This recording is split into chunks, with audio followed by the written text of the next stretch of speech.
अस्सलाम वालेकुम, कैसे हैं आप लोग। अच्छा मैं साद बशीर आप लोगों के लिए टॉपिक्स लाया हूँ। कंपाउंडिंग, डिस्काउंटिंग, परपेचुइटी और एन्युटी। ठीक है, इनके कॉन्सेप्ट्स बता रहा हूँ। पहले भी वीडियोस में है, वापस रिवीजन में काम आ जाएगा।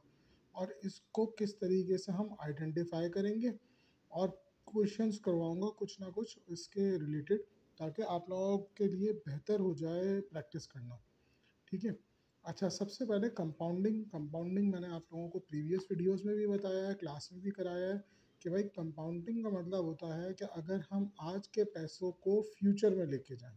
ठीक है। और डिस्काउंटिंग का मतलब ये है कि फ्यूचर के पैसों को आज की डेट पे लेके आए। ठीक है। दोनों के फॉर्मूला में डिफरेंस सिर्फ एक है, 1 + r⁻⁴ one plus r raise to the power minus n. यहाँ माइनस है और यहाँ प्लस है। ठीक है। कुछ बुक्स में 1/1 + r⁻⁴ किया है और ये मैंने माइनस एन किया है। दोनों का मतलब एक ही है। आर का मतलब रेट है, एन का मतलब नंबर ऑफ पेमेंट है। ठीक है। नंबर ऑफ पेमेंट जो है वो डिपेंड करती है कि एक साल में अगर एनुअली है तो एनुअली में कुछ भी नहीं करेंगे। अगर ये number of payment for example semi annually है तो हम इस आर को डिवाइडेड बाय 2 कर देते हैं सेमी एनुअली के लिए, और इस एन को मल्टीप्लाई बाय 2 कर देते हैं। अगर क्वार्टरली है तो इस आर को डिवाइड बाय 4 कर देते हैं और एन को मल्टीप्लाई बाय 4 कर देते हैं। और अगर मंथली है तो आर डिवाइडेड बाय 12 और एन डिवाइडेड बाय 12। ठीक है। सेम केस डिस्काउंटिंग में भी इसी तरीके से होता है। ठीक है। आपके पास जो टाइम पीरियड है, जितनी फ्रीक्वेंसी इन अ ईयर है, उसके ऊपर ये डिपेंड करते हैं आर और एन। आपके पास फ्रीक्वेंसी क्या हो सकती है, साल में 2 बार यानी सेमी एनुअली, साल में 4 बार यानी क्वार्टरली, और साल में 12 बार यानी मंथली। ठीक है। अच्छा, अब ये जो मैंने ये आगे जो इशारे बनाए हैं, ये मैंने इस इशारा बनाया है, जो चोंच बनाई है, आपके कैलकुलेटर में कुछ कुछ कैलकुलेटर्स में इस तरीके से ये चोंच की तरीके से आता है। तो आप फॉर्मूला लिखेंगे 1 + r। आर रेट है तो रेट हमेशा परसेंटेज परसेंटेज डेसिमल में बना सकते हैं। जैसे 5% है तो 5/100 हो गया आपका 0.05। तो 1.05, फिर ये वाला कैलकुलेटर का बटन दबाएंगे और नंबर ऑफ पेमेंट जो भी है। ठीक है। जैसे 5 ईयर्स है तो यहाँ पे 5 आ जाएगा। अगर ये सेमी एनुअली है तो 5 मल्टीप्लाई बाय 2, आर यानी 0.05 डिवाइडेड बाय 2। ठीक है। अगर ये क्वार्टरली है तो 5 मल्टीप्लाई बाय 4 और यहाँ पे आर डिवाइडेड बाय 4। ठीक है। इसी तरीके से सेम वे में हम इसका भी यही करेंगे। अच्छा, कुछ कुछ कैलकुलेटर में ये वाला निशान बना हुआ होता है। ठीक है। कुछ कुछ कैलकुलेटर में इस तरीके का निशान होता है, कुछ कुछ कैलकुलेटर में इस तरीके का निशान होता है। तो आप यहाँ पर इस वाले में यही लिखेंगे 1 + r और फिर ये वाला बटन दबाएंगे और फिर उसके बाद अपना जो भी ईयर की वैल्यू है वो डाल देंगे, ये वाला बटन दबाएंगे। और जैसे -5 लिखना है तो यहाँ पे ये वाला बटन दबा के -5 दबा देंगे। ठीक है। फिर जो भी आपके पास आंसर आता है आप इसको अपनी वैल्यू से मल्टीप्लाई करते हैं। जैसे फॉर एग्जांपल वैल्यू है आपकी 1000। ठीक है।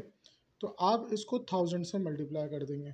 तो अगर फॉर एग्जांपल यहाँ पर है 10% तो 1 + 0.1। ठीक है। और यहाँ पर मैं नंबर ऑफ ईयर्स अभी 1 ही ले लेता हूँ तो 1, तो मल्टीप्लाई बाय 1000। सही है। तो आपके पास इसका आंसर आ जाएगा। ठीक है। अच्छा, ये ही प्रैक्टिस आपकी इस पे भी रह सकती है। 1 + 0.1 रेज टू द पावर -1। ठीक है। यहाँ पे मैंने 1 रखा है, 1 ईयर का था। यहाँ पे मैंने -1 रखा है और मल्टीप्लाई बाय 1000। अब ये वैल्यू आपकी 919 कुछ इस तरीके से आंसर आएगा और ये वैल्यू आपकी 1100 एंड समथिंग समथिंग आंसर आएगा। यानी वो क्या रहा है, 1000 रुपये आपके एक साल के बाद 1100 के बराबर होने चाहिए। और ये अगर आपके 1000 एक साल बाद के मिल रहे हैं तो आज की डेट पे ये 919 रुपये या 920 रुपये के बराबर होने चाहिए। ठीक है। आप एक बात पे गौर करें और वो बात ये है कि अगर मैंने यहाँ पर इस पॉइंट पे पॉजिटिव फिगर लिखा हुआ है तो ये इंक्रीज हो रही है वैल्यू। यानी कंपाउंडिंग के अंदर आपकी वैल्यू आपकी जो प्रिंसिपल अमाउंट है उससे ज़्यादा आएगी। इसी तरह डिस्काउंटिंग के अंदर जो है ना, वो सिंस माइनस है तो ये 1000 कम हो गया, 919 हो गया। ठीक है, तो इसका मतलब डिस्काउंटिंग में आपकी जो वैल्यू है वो कम आएगी। अगर आप क्वेश्चन करते वक्त ये बेवकूफ़ी करते हैं कि गलती से फॉर्मूला गलत लगा लेते हैं, तो भाई अपना दिमाग इतना हाजिर रखो कि आपको पता हो कि डिस्काउंटिंग के अंदर 1000 से नीचे ही जाना चाहिए या आपकी वैल्यू से नीचे ही आना चाहिए, और कंपाउंडिंग के अंदर ऊपर ही जाना चाहिए। इतना दिमाग आपको हमेशा चलाना है। ठीक है, इसका बेसिक कॉन्सेप्ट ये है कि अगर फॉर एग्जांपल 5 इयर्स है तो 5 साल के बाद लगाए हुए 1000 रुपये कितने में कन्वर्ट हो जाएंगे।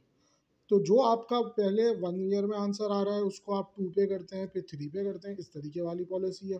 ठीक है, अब इसका मतलब ये है कि अगर मैंने 5 साल लगाया तो जो भी आंसर आया 1100, तो 1100 को मैं फिर वो यही फार्मूला से गुजारूँ।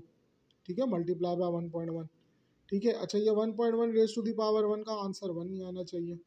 ठीक है, तो ये 1.1 मल्टीप्लाई बाय 1000 बन जाएगा, तो 1100 इस तरीके से आया। इसी तरीके से ये -0.1 है ना, तो ये इसका जो है वो 0.909 करके कुछ आंसर आता है। अब तो इतना कर लिया कि याद हो गया है ना। ठीक है, तो आप ये अंदाज़ा लगाएं कि ये 1 + 1.1 -1 किया है तो 0.909 बन रहा है, और यहाँ पर जो है वो 1.1 1100 ही बन रहा है, क्योंकि 1.1 मल्टीप्लाई बाय 1000 बन रहा है।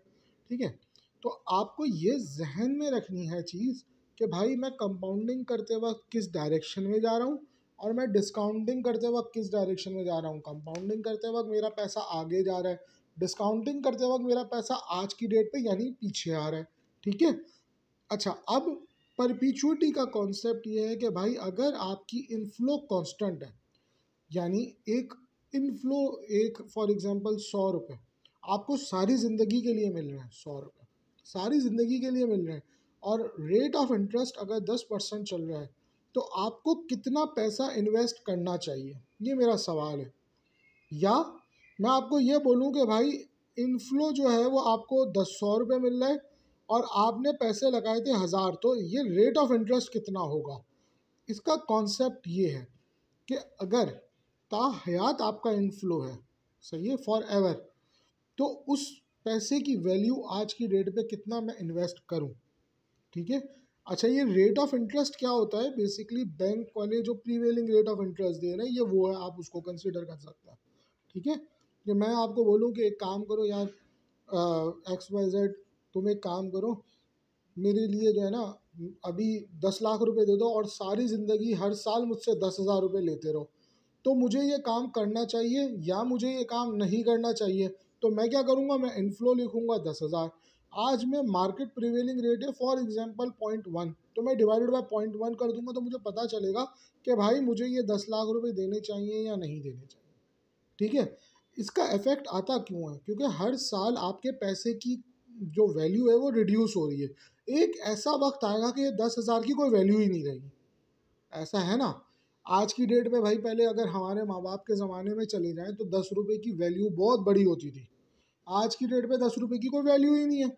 सही है, तो इवेंचुअली हमारी यही सोच है कि भाई अगर फॉर एग्जांपल तुम्हारे अम्मी अब्बू को किसी ने ये चूना लगाया होता कि आज की डेट पे तुम मुझे लाख रुपए दे दो और सारी ज़िंदगी मैं तुम्हें 10 रुपये देता रहूँगा महीने के, तो क्या होता। तो क्या आपके अबू ये चूना लगा चुके होते, खा चुके होते या नहीं खा चुके होते। ठीक है, 10 रुपये की आज की डेट पे तो साल के हिसाब से तो कोई वैल्यू ही नहीं है, लेकिन उस वक्त आपके अब्बू सोचते होंगे 10 रुपये में तो मेरा जो है ना वो हर महीने का 1-1 रुपये के हिसाब से गोश्त चले आता। अच्छा, अब्बू की जगह दादा कर लेते हैं, गोश्त तो नहीं हो सकता, 1 रुपये में गोश्त दादा के ज़माने में ज़रूर हो सकता था, तो आज की डेट में तो तस्वुर भी नहीं है ना बेटा। तो ये आपको इस मेंटेलिटी के ऊपर लेके आता है कि भाई अगर आप कोई शेयर या कोई ऐसी चीज़ खरीद रहे हैं जिसकी वैल्यू आपको, जिसका रिटर्न ताहयात मिलेगा, तो उसके ऊपर कितना खर्च करना चाहिए या क्या रेट ऑफ इंटरेस्ट बनता है, ये रेट ऑफ इंटरेस्ट एक्सेप्ट करना चाहिए नहीं करना चाहिए। अच्छा, अब एन्यूटी, एन्यूटी का कॉन्सेप्ट ये है कि जैसे यहाँ पर मैंने आपको एक साल यही एक अमाउंट थी जो कि इंक्रीज होते हुए चल रही है, अगर मैं ये बोलूँ नहीं भाई हर साल सिर्फ 1000 रुपये ही तुम्हें मिलेंगे फ्यूचर में। अच्छा मैं रिटर्न का कह रहा हूँ, ये एन्यूटी ड्यू है, ठीक है। मैं एन्यूटी वो नॉर्मल एन्यूटी नहीं कराता, मैं एन्यूटी ड्यू कराता हूँ क्योंकि इन्वेस्टमेंट पर्सपेक्टिव से बताता हूँ। तो इसके अंदर हम क्या हमारी जो है ना ये इन्वेस्टमेंट की वैल्यू होगी कि अगर मैं ये बोलूँ कि भाई तुम जो है ना वो 5 साल तक 10,000 रुपये लेते रहो और आज की डेट पे XYZ अमाउंट इन्वेस्ट की है या नहीं की है ये नहीं है, लेकिन आप ये ज़रूर निकाल सकते हैं कि भाई कितनी इन्वेस्ट करनी चाहिए थी, ठीक है। तो इसका फॉर्मूला है 1 - 1 + r raise to the power -n। ये 1 + r raise to the power n - n ये वाला फॉर्मूला ये यहाँ पर आ गया, 1 इसमें से माइनस करेंगे और डिवाइड बाय r कर देंगे और जो भी वैल्यू आपको साल की मिल रही है उससे मल्टीप्लाई कर देंगे, तो आपके पास एन्यूटी की वैल्यू आ जाएगी कि आपको कितना पैसा लगाना है। अच्छा इस एन्यूटी फैक्टर ये सिर्फ इतना सा जो फॉर्मूला है ना ये एन्यूटी फैक्टर है, और अगर मैं वैल्यू से मल्टीप्लाई करूँगा तो इससे ये आपकी एन्यूटी की वैल्यू आ जाएगी, ठीक है। आपका कांस्टेंट इनफ्लो होना चाहिए एन्यूटी के लिए, ये बात एक बहुत बड़ी सोचने की बात है और याद रखने की बात है, ठीक है। अब मैं इसके बाद जो वीडियो बनाऊंगा उसके अंदर मैं आपको कुछ क्वेश्चंस सॉल्व करके दूंगा।